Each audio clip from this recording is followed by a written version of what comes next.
rimwe na rimwe ushobora kutagira umweru w'igi.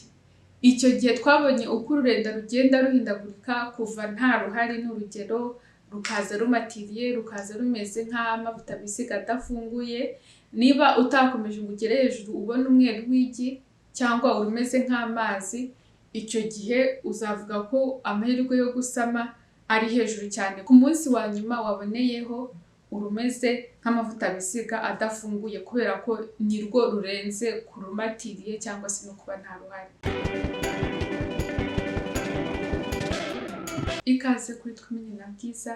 Uyu munsi ni igice cya 5 cy'ibiganiro by'uruhererekane bivuga ku buryo wareba ibimenyetso biranga uburumbuke bw'umugore ukabikoresha ureba iminsi yasamiraho ndetse n'iminsi adashobora gusama. Ikiganiro cy'uyu munsi turareba uburyo ki wabasha kumenya umunsi amahirwe yo gusama ari hejuru cyane kurusha indi minsi yose mu kwezi kwawe.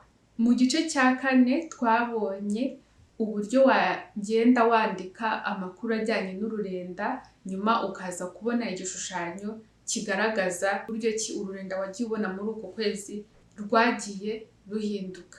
Noneho uyu munsi turamenya uburyo ki muri icyo gishushanyo wahitamo umunsi umwe ukavuga uti uyu munsi niwo amahirwe yo gusama ari hejuru cyane.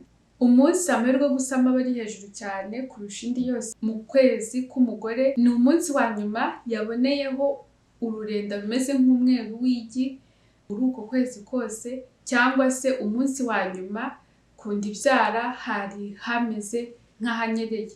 Nk'uko twabonye umweru w'igi unyerera, birashoboka yuko ururenda rumeze nk'umweru w'igi rushobora kurekera kuza kandi ku nda ibyara rukiriho, nyine wumva hakinyereye. Muri make umunsi amahirwe yo gusama ari hejuru cyane mu minsi yose y'ukwezi k'umugore ni umunsi wa nyuma yaboneyeho ururenda rumeze nk'umweru w'igi, cyangwa se umunsi wa nyuma ku nda ibyara hameze nk'ahanyereye. Uyu munsi ushobora kuba umunsi umwe cyangwa 2 mbere y'irekurwa ry'igi, mbere ya ovulation, cyangwa se ukaba ku munsi w'irekurwa ry'igi ubwawe. Icyitonderwa ni uko uyu munsi utawumenya uwo munsi uri kuba, kubera ko nimba wanditse amakuru uyu munsi ntabwo uzi ibizaba ejo. Bivuze ko niba ejo narabonye ururenda rumeze nk'umweru w'igi, uyu munsi nkabona ururenda rumeze nk'amavuta bisiga adafunguye cyangwa se rumatiriye, ndahita menya ko ejo hashize ari wo munsi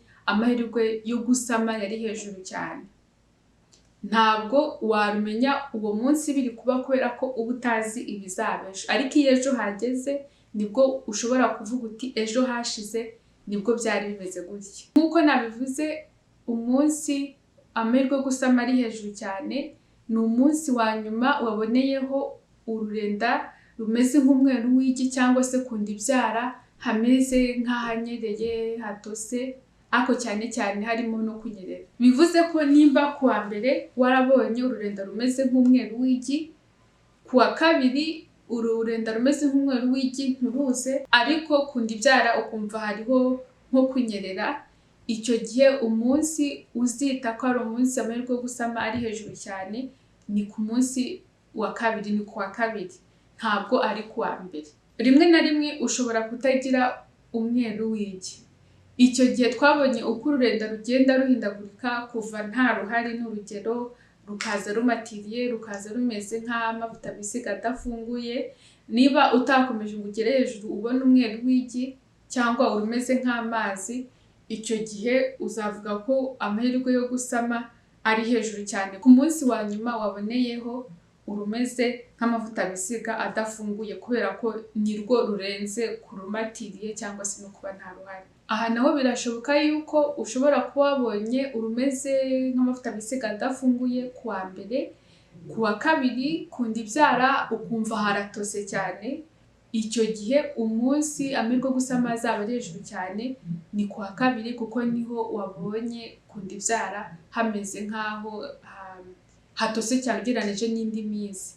Ariko wabonye urumeze nk'amavuta bisiga adafunguye ku wa mbere, ku wa kabiri ukaba ari nk'ibisanzwe, hakaza urumatiriye no ku nda ibyara ntihabe hari ikintu kikugaragariza yuko cyahindutse, icyo gihe umunsi amahirwe yo gusama hejuru cyane bizaba ari ku munsi wa mbere. kubona umunsi amahirwe yo gusama ari hejuru cyane kurusha iyindi, bivuze wenda umunsi wa nyuma waboneyeho ururenda rumeze nk'umweru w'igi, nyuma y'iminsi biroroshye cyane kubera ko iyo haje umusemburo wa progesterone nyuma y'irekurwa ry'igi byanze bikunze ururenda ruhita ruhinduka ku buryo ubona ko wari ufite umweru w'igi none rwabaye nk'amavuta bisiga adafunguye cyangwa se rwabaye nk'urumatiriye nyuma y'igihe wenda rukaba rwanabura burundu ntihagire urukomeza kuza ku bagore batandukanye bagenda babona ibintu bitandukanye.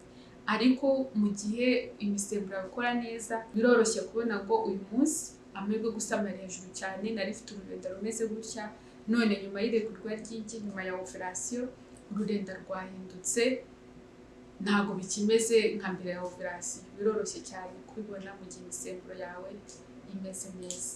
Naha dusoreje ikiganiro cy'uyu munsi, murakoze murakarama naho ubutaha. Bye.